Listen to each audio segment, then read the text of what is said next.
Welcome to Backstage with Richard Ridge. My guest is one of Broadway's newest and most sought-after young stars. He is known from such shows as Spring Awakening, Bear, Wicked, The Curious Incident of the Dog in the Nighttime, Hello Dolly with Bette Midler, and he has just stepped into the coveted title role in the Tony Award-winning Best Musical, Dear Evan Hansen. Please welcome Taylor Trensch.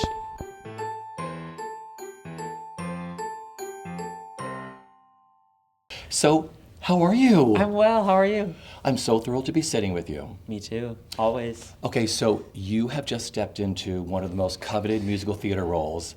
Evan Hansen, how do you feel? Great. Scared, happy, nervous, excited, gracious. You went in early too, didn't you? I did. I had some sneaky performances the week before my official debut.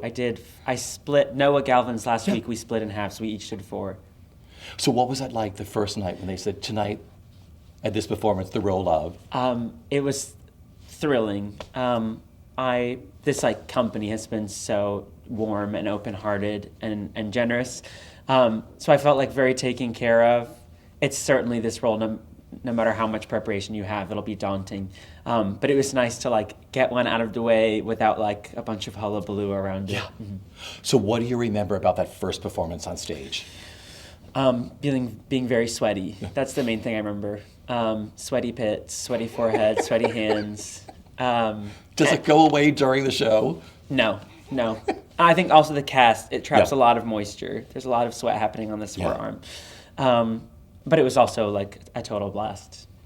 So what's it like stepping into a show when the rest of the cast was the original? They were already there. Yeah, I feel like it could be so daunting, but they were so willing to rediscover and sort of, it almost felt like we were rehearsing a new show, which is so unbelievably generous of them. But it's been so fun, and also they've helped sort of shepherd me because they know what makes the show successful and how jokes land, and so they've been just wonderful.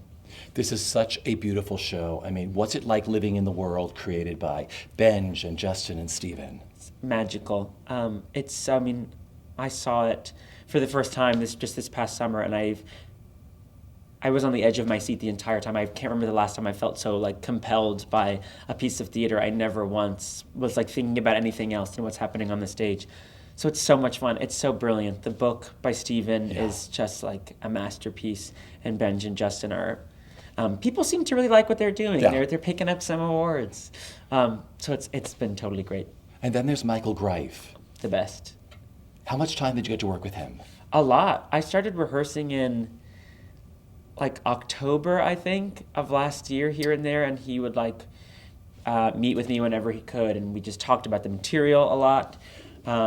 He was so present, which is so rare when you're a replacement. Usually you work with a stage manager and maybe a dance captain, but the creative team was so involved, which goes to show how much they care about this play. But he's the best. We'd worked together once before off Broadway at doing their revival of Rent, and I will follow him anywhere. Were you doing double duty? Were you doing Barnaby at Dolly with Bette Midler and then rehearsing this? And then doing this during the day, yeah. It was certainly taxing, but also so fun to be doing. They couldn't be further away on the spectrum of what musical theater can be. So it was so challenging and rewarding as an actor. Creative energy is an amazing thing.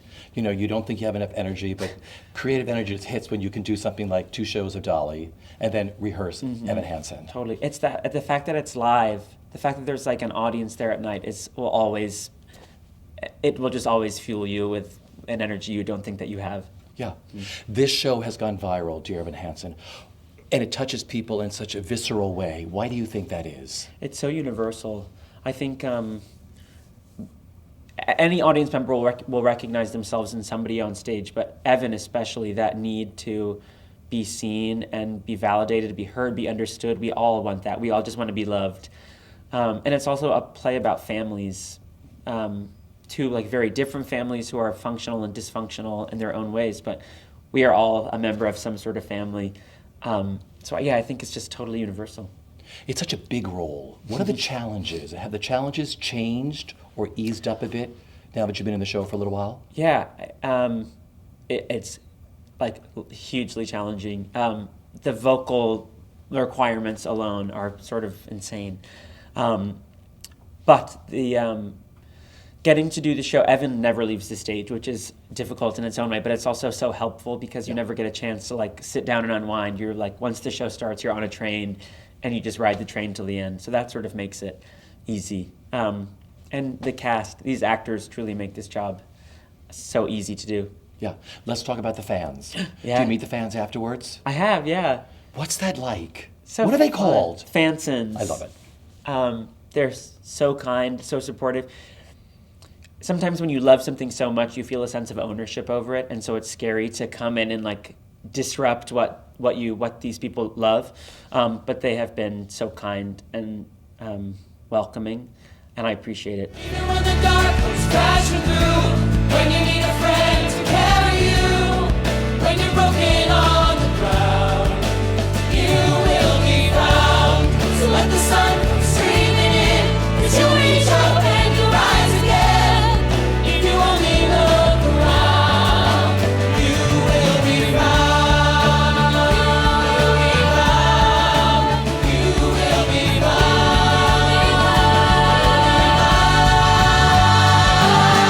I want to go back to the beginning. Growing up, where did your love for performing begin, and how did The Wizard of Oz and The Mask of Temple Terrace Yes! play a part in that? Oh my gosh, Rich, you've done your research. I try. I was a very nerdy 5-year-old, and I was reading the newspaper, and I saw auditions for The Wizard of Oz, and I loved the movie, and so I went and I sang, "This land is your land, this land is my land." Got it, got a munchkin, peed my pants, opening night, didn't get to take my bow. It haunts me to this day. Oh, because of that? Yeah, oh yeah. But that first performance, I knew this is what I wanted to do with my whole life. Yeah. So was that the defining moment for you? 100%. Yeah. I've just always loved music, and we all love movies. Yeah. That's not at all interesting, but the marriage of those two and then the fact that it was live was so exciting to me. And the group of people. What I love most about theater is the people. Yeah. Well, you have this spectacular career, so let's talk about some of the highlights. And just Okay. tell me what comes to mind, all right? Spring Awakening. Yes. Was that your first big one? Yeah, The that tour? I got my equity card doing the first national tour of Spring Awakening, which was so fun. I was a fan. Yeah. I remember like jumping up and down in my living room at home when Spring Awakening won the Tony Award for Best Musical. And that role was also, I've been so lucky to play so many roles that are like, that a lot of people would kill to play. And that was certainly one of them. It was a blast, and I got to see so many parts of the country I probably never would have seen otherwise. Yeah. Have you always been good at auditioning? Because we have so many young actors who are watching. Oh, I'm the worst. Really? I'm terrible. I was just telling someone a story about when I you like carry in like pages of the script with you into audition, and in one audition I threw them into the air, and as they left my hands I realized I didn't know the words. So then I was like trying to sing the song but also look for the pages. Don't go to me for audition advice. Did you get cast? No, not that time. No, God no. But how do you do it now? Like, how do you hone an audition? I breathe. Yeah. I just try to breathe and like tell myself that I think every audition is like an opportunity to perform. So if you never get to do this material again, like make it count. This is your one chance to be this character. So have fun and just show them who you are. And if they like it, then that's wonderful. And if they don't, then you'll do something else. Perfect. Your Broadway debut was Bach In Wicked. right? Correct. How did Joe Mantello play a part in that? I auditioned for Dogfight, another Pasek and Paul musical. Second stage, loved Second it. stage, so good. Annalie Ashford for life. I auditioned for that, and they thought I was just like far too young to be one of those boys. And my agent called like a few days later and said, "You didn't get Dogfight, but do you want to be in Wicked?" And I was like, and so I joined that company, and it was so magical. Seeing every day, like looking out and seeing a front row full of like 12-year-old girls with green faces was so cool. And you had no audition for that. Joe just put you in, right? Yeah, so nice. I love it. Yeah. What do you remember about your first performance in Wicked? Because that stage is like the biggest rake It's raked. stage. Yeah. I slipped and fell. in Glinda's Bubble Juice. I remember that. I fell like all the way to my back. I think maybe even I dragged someone down with me. What went through your mind? Just like fear, embarrassment, but that's like I fall every day. So, but it was also, I will never forget, like running onto a Broadway stage for the first time with a like one of the biggest Broadway theaters, the biggest Broadway theater, I think. Yeah. I mean, I'll never forget that. Shoshana Bean told me the same thing. It was her first performance. She came That's right. charging through the door with her suitcase and slid right down almost into the auction pit. Horrible.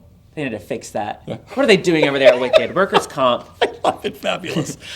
The musical Matilda. Yes. You in the original cast. I was. Who'd you play? I played Michael Wormwood, Matilda's brother, a real dummy. But I was surrounded by like some real geniuses. Gabriel Ebert and Leslie Margarita and those girls who played Matilda. Una Lawrence, Sophia Janusa, Millie Shapiro, Bailey Ryan, and then the replacements. I mean, it was like a delicious group of people, and I loved that material so much. What was it like switching out every performance with a new Matilda? So fun. It keeps it so exciting and alive to like have to sort of recalibrate every time you see a new face on stage. Bear, one of my favorite musicals. Oh, really? Yeah. Oh, I'm glad to hear that. Bear was a dream. I loved Bear. That original production with Michael Arden and John Hill. I remember getting my hands on a demo recording and loving that music, playing it all the time.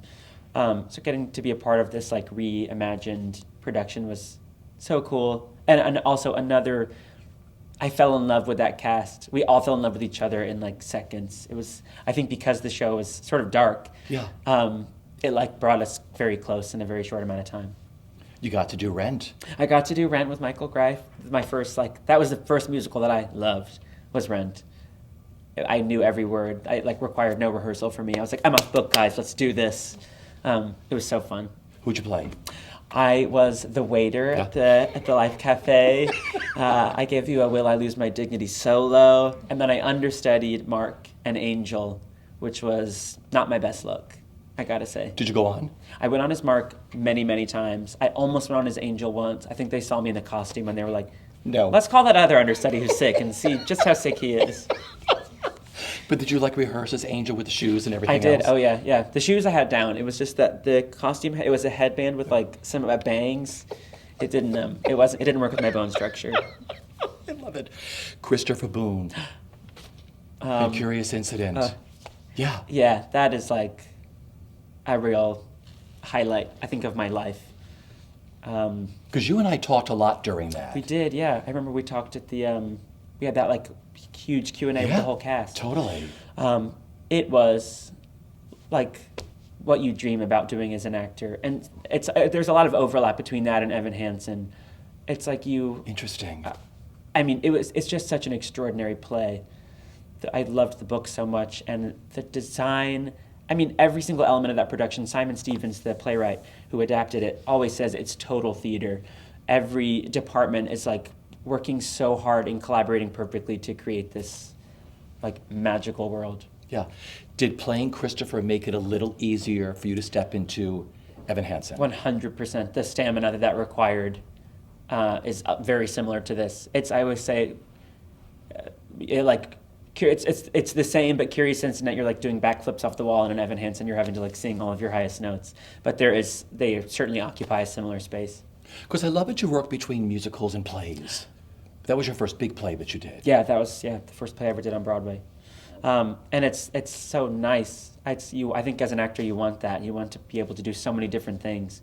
I grew up always wanting to do plays. I never thought of myself as a singer. Really? But then because Spring Awakening was my first job, I sort of was introduced to the world of musical theater. So I would love to continue to do more plays. Okay, let's talk about Hello, Dolly. Yeah. Playing Barnaby Tucker opposite Bette Midler. And on Tuesday nights, Donna Murphy. Donna Murphy. Was that a pinch me moment? And what made that experience so magical for you? Totally. I never thought I would be part of such a classic musical. That's just not my it's not the way I sound. It's not really the way I look. It was so much fun and so joyful to be a part of just a big old love letter to Broadway, especially, and to do something so joyful at a time when the news cycle is just devastating. It was so rewarding every time, and I danced with Bette Midler on stage, and that will never not be completely insane. And working with Gavin Creel, whose voice I grew up listening to, it was extraordinary. What do you remember about your final performance on stage in Dolly? Tears, lots of tears. Gavin singing "It Only Takes a Moment." I remember just shaking in the courthouse because I was going to miss doing that show so much, especially with him. But then you knew you were going into this. When did you know you were going to go into Dear Evan Hansen? I think like September of last year-ish. And you had to keep it So under I've wraps? been sitting on it for a while. How do you do that? How do you not like tell people? I don't know. Because I have no filter. I'd be like, I can't. I'd be like a Lucy episode where she like, I could tell you sort of, Well, but now don't tell anybody. I know not to tell you. No, don't tell in the me, future, yeah. I don't know. I'm sort of a quiet person, so it wasn't too difficult. And also, I probably the fear of like losing the job. If Stacey Minich found out that I'd spilled the beans, she'd be like, "You're out of there. You're out." We're getting Wayne Brady." Okay, I also know that one of your dream roles is a Shakespeare role. Yes, Richard III. Thank you. Yeah, Yes. thank you. Thank it's you. because of you. I just want to play a Richard. I want Fabulous. to play Richard Ridge in the biopic. I love it. Fabulous. It'll be a musical. You know Oh yeah, that. of course. It'll go into the L'Enfantin after the summer musical. I love that. Why Richard III? I saw a production of Richard III at the Oregon Shakespeare Festival in Ashland, Oregon, when I was in high school. That rocked my world. Will forever be like one of the great theater-going experiences of my life. And I fell in love with the play, and I read it so many times in a row after I saw it, and so it's always been something I've been hungry to do. So you understood the rhythms of Shakespeare right away after like watching that and just putting it into your Yeah, DNA? I think so. I mean, and I read it a lot. I grew up reading it. But yeah, that summer I saw so many like beautiful shows there, and I really fell in love with Shakespeare. Yeah. What's the last thing you do before you hit the stage each night? Pee, because I don't get a break for a while. And it takes you back to the Wizard of Oz. Correct. Well, you didn't correct, get a bow. yeah, Okay. Wow. And I sing Waving Through a Window once before I go on stage to make sure it's all there. You know, I've spoken to a lot of stars in many, many different shows. Have you ever gone to the White Room? Yes, so many times. So explain to our audience what the White Room is. Okay, the White Room is when you're on stage. It's usually after you've done like hundreds of performances of the same show, and you're standing on stage and you're ready to say your next line, and suddenly there's nothing. You have no idea what it could be. I was doing the Spring Awakening tour. We were in Miami, Florida, and I think Steven Sater, our lyricist and book writer, was visiting, seeing the show, and I got to the song "And Then There Were None," which Moritz sings by himself, and the music started playing, and I couldn't remember a single word, and it never came to me. For 3 minutes, I improvised a new song, like in the style of Steven Sater, but with like none of the elegance or refinement. It was so bad, and I remember like looking around at the cast because everyone's sitting on stage, like, "Will anyone help me?" But everyone was just white and could not offer a helping hand. That was terrifying. It seems like 3 hours, doesn't it? Oh yeah, my God, yeah. I knocked probably a few years off my life in that moment. Because everybody I've spoken to, every major star in the world has a White Room story. It's just the nature of like doing something repetitively, I suppose. You're new to Dear Evan Hansen, but if you could sort of sum up the best part of this experience and what it means to you being in this remarkable show, what it means to you. The cast. When I saw the show, everyone like prepared me for what Ben was going to do, like the extraordinary feat of what he was doing and also his brilliance, but no one prepared me for the actors that are surrounding him on that stage. Every single person is working so hard and is so brilliant. Like, those are like the 7 other characters who are on stage are some of my favorite actors of all time now, and some of them have been for a while. And that has been like probably the greatest part of doing this play, is working with those people who are so fun and so good and just totally brilliant. Yeah. My final question is, what is the best bit of advice that you've been given, either personally or professionally, that you live by? Breathe. Go pee before you go on stage. You don't want to pee your tights. And to be happy for other people. Like to, someone else's success is not your failure. I think that's like something to carry with you for your entire life. Because you were so humble and so grounded. It's a thrill to be sitting with you, because I I think know. I met you like the first week you moved to New York. So Truly, I know. following your career on its way up. It's a dream to be sitting with you. I'm I just agree. thrilled for the success you've had. Thank you, Richie. Get over here, you.